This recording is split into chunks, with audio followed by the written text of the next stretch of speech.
Hello! If you've seen my 2025 goals video, you will know that one of my goals is to read more in Spanish, specifically somewhere around 50 books, and to be doing about half of my reading in Spanish. And so I have all these books that I really want to read, but I just kind of don't end up reading them. I'd get distracted with other things or whatever the case might be. So I thought, while I am way too much of a mood reader to set up like a formal TBR, I thought it might be fun to do one of those 25 and 25 lists, like 25 books to read in 2025. Like about half of my goal would be somewhat like planned out. And so I did set up a challenge for this on Storygraph where anyone could add their own books, but it's just a 25 and 25. So you would just add 25 books that you are interested in reading. So the link for that will be in the description if you want to join. Obviously, totally not obligatory, but so the first 5 are books that I would like to reread. Knew when I read them that I wanted to reread them, and again, it's just something that I struggled to prioritize doing. And the first one is Lágrimas en la Lluvia by Rosa Montero. This is the first in a trilogy of sci-fi books that are kind of inspired by the Blade Runner universe. And I did listen to the first one of these and I really liked it, but I knew that I would get more out of it if I read it again. Particularly, I think I read it in 2023, even early in that year maybe, so my level was not like super high at the time, and so I want to read this with my eyes, probably listening along. But yeah, it's like a detective novel, sci-fi, futuristic dystopian kind of thing. Obviously, if I get to the other books in the series, that would be great as well. I want to reread Un lugar soleado para gente sombría by Mariana Enriquez. This is one of my favorite short story authors of all time. She is Argentinian, and I've read one of her collections, Las cosas que perdimos en el fuego, many times, probably, 4 or 5. And this was her new one that came out this year, and I really, really liked it. So I definitely want to reread it. At a bare minimum, re-listen to it, but probably read along as well. Because I find that with most of her stories, I really do get so much more out of them as I re-listen to them, reread them. A book that I have already reread multiple times, but I want to again, is Babel. This is my incredibly chunky, incredibly heavy translated copy that I ordered when the Book Depository was still alive and with us, back when I lived in the States. And so I paid like $40 at least US for this, and so I couldn't possibly give it up coming back here to Spain. So I lugged this very heavy item with me, and I don't regret it. I do want to reread it. And when I first read this in Spanish, the Spanish audiobook was not out yet, but now it is, so I will be able to read and listen along, and I just love this book so much, and I am excited to consume it yet again. I want to reread La Cría by Pablo Rivero. This was a super fascinating book. I listened to the audiobook and I was really engrossed, but I had a really hard time deciding what my opinion of the book was, and so I'd really like to reread it and kind of get maybe a better grasp on what my opinion was. I felt like it was maybe kind of misogynistic, but maybe not. I don't know. It was a very interesting book. So you're following a child influencer. So like his mom runs his influencing account, and he goes missing. And so it's kind of dealing with the moral conflicts involved in having your children on social media and having your children have jobs. It does kind of talk about the more traditional child celebrity culture as well. So very, very interesting. El Vampiro del Virrey by Héctor Zagal. This is a historical, magical realism-ish type book set in Mexico when it was Nueva España, following a nun and a bunch of other characters who are part of the church or the government or both, and they are trying to figure out this rash of deaths that appear to be caused by a vampire. I loved listening to this book, and so I'm excited to experience the story again. Finishing a series for once in my life, I want to read La Furia y el Laberinto. So this is the third book in a series. The first one is called La Flor y la Muerte, and I really enjoyed the first book. The second book was good but not incredible, and this one I believe is the final book in the series, so I'm excited to finish a series because I am not very good about doing that, and hopefully you will enjoy the way that this story wraps up. So we are in a sci-fi world in which there are 12 kind of services that are modeled after the Olympic gods, and they have obviously quite a lot of power and have created a society the way that they want it to be. And so these young people who are kind of going into the workforce of these services are finding out how their world actually functions, contrary to how they maybe believed. And there's like subplots of romance, or in the second book really it was more of just a main plot of romance. But yeah, very interesting books. I'm hoping to really enjoy the third one. Speaking of series, starting another series, I would like to read El Guardián Invisible by Dolores Redondo. This is the start of the Baztán trilogy, I think. It's a very famous trilogy, has been translated into a whole bunch of languages, and there's a series of movies. And so I at least want to give the first book a try. I have really liked some of Dolores Redondo's books, but we will see how I like this one. It is, I believe, a detective type mystery set in Basque Country or Navarra, not sure which. I'm intrigued. Mandíbula by Mónica Ojeda. This is kind of one of those disturbing, weird fiction books, which obviously is like a big genre now, and I usually like books in that genre. Obviously it depends on the book, but this one I don't really know too much about it going in, to be honest, but I know it has something to do with a young person who's like obsessed with internet culture or something like that, and she's like kidnapped maybe. I honestly, this could be completely wrong, have seen very positive in general, or at least like torn positive and overwhelmed reviews. I haven't read anything by this author yet, so I definitely want to. Boulder by Eva Baltazar. I think this was originally written in Catalan. This is, I think, if I'm remembering correctly, the story of two women in a relationship who one of them wants to be a mother and one of them doesn't, or something like that. I've seen multiple people read the English translation of this and really like it, so I'm interested. It's a very short book. Tu nombre no es tu nombre by Federico Bianchini. I don't know. Is this an Argentinian Italian name? I am not sure if this is fully nonfiction or if this is like creative nonfiction. I would need to figure that out.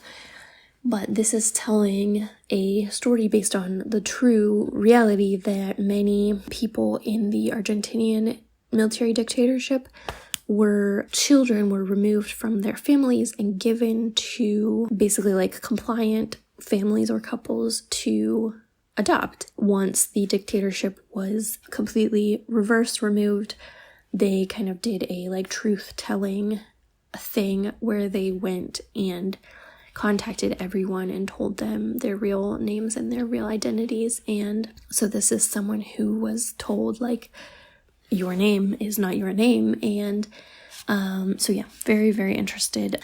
I want to read another book by Héctor Zagal. The one that I put on the list was La Ciudad de los Secretos. So this was the author of El Vampiro del Aire, which was on my reread list. but I have a couple other books by him, and this is the one that I put on the list, but we'll see. Maybe a different one is what I will actually pick. But anyway, I just really liked El Vampiro del Rey, and I don't normally love historical fiction, so I wanted to try out other ones of his works. Then similarly, I have Jaime Alfonso Sandoval, which is an author that I have liked the majority of books that I've read from him, and so I just want to keep working on his. So the one that I put on the list was Las Dos Muertes. I do have the audiobook of this one. I got it with a Kobo audio credit, so I should do this one. I really don't know anything about what this book is about, but he writes kind of YA or middle grade alternative fiction, almost like horror, age-appropriate horror, or like science fiction, weird things.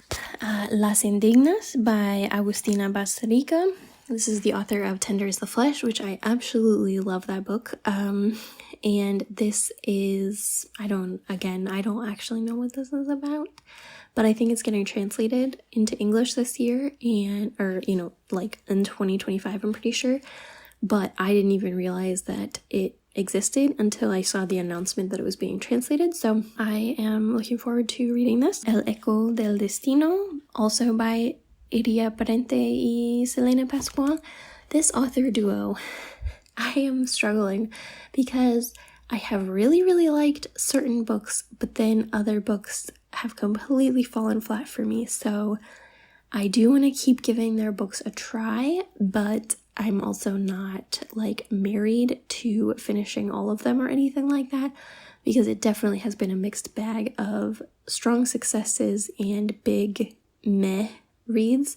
So this cover is stunning, and the description of the book does sound interesting. It's something about like a time jump device or something, but every time you use it, like someone dies or like something bad happens, like there's a cost for using it. And I think this is going to be a series. It does seem super interesting, so I do want to give it a try. Another author that I want to read something from, if you have recommendations of where to start, definitely leave them below. But Elena Poniatowska, I think, a Mexican author, obviously of Polish descent, has written so many books.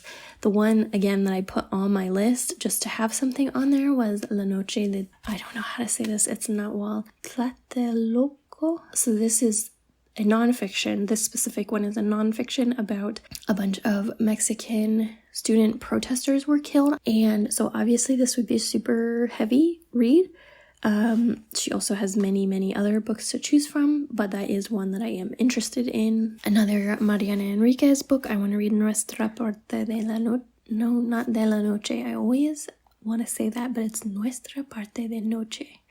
But this is her novel. I've never read a longer work by her. I've only read short stories, so very interested to see how the novel is.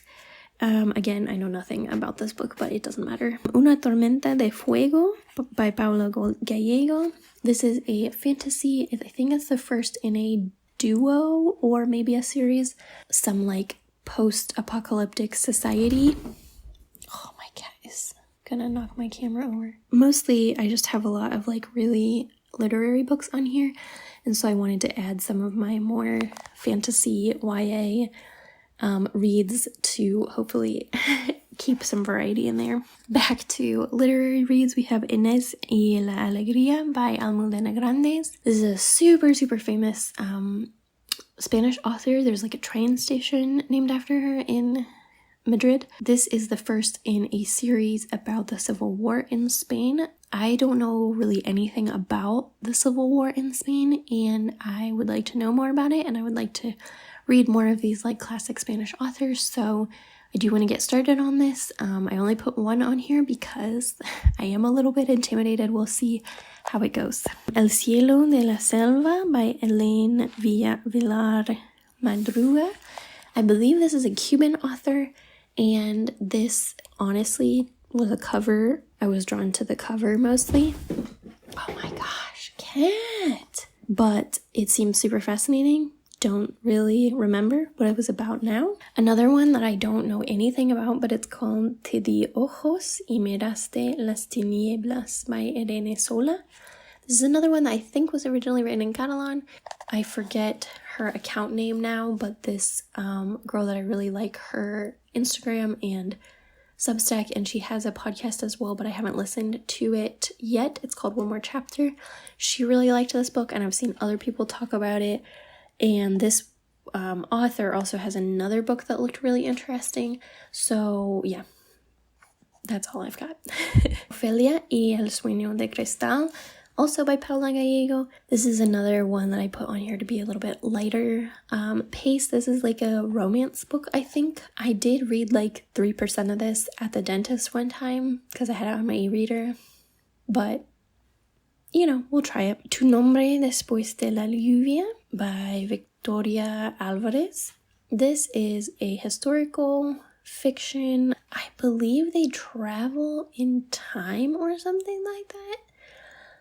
That could be totally wrong, but it looked interesting, and I bought it one time on Kobo when it was on sale for like 99 cents. So, La Riada by Michael McDowell.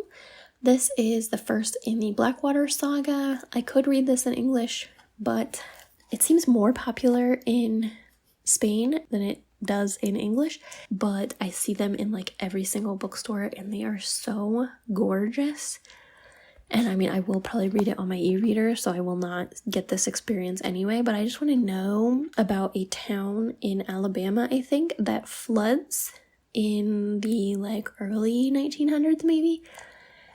And this like creature who looks like a woman comes to the town, and like with the flood, like she kind of coincidentally, you know, arrives at the same time as the flood. And yeah, that's all I know.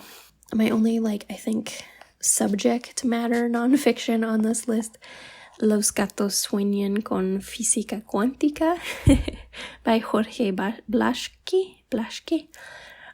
This is obviously about quantum physics and other science things, and this was on a list of recommendations by Física MR, which is one of my favorite Instagram accounts. And it's on Storytel and Kobo Plus, so yeah, I'll give it a try. I don't miss being in STEM in any real way, but sometimes I miss like thinking about things like that. So I think I would enjoy it maybe. Then lastly, we have La Ciudad de las Bestias by Isabel Allende. I do still want to continue reading all of Isabel Allende's books. I didn't really read very many or any this year. I can't remember. So hopefully I will read more than just that next year.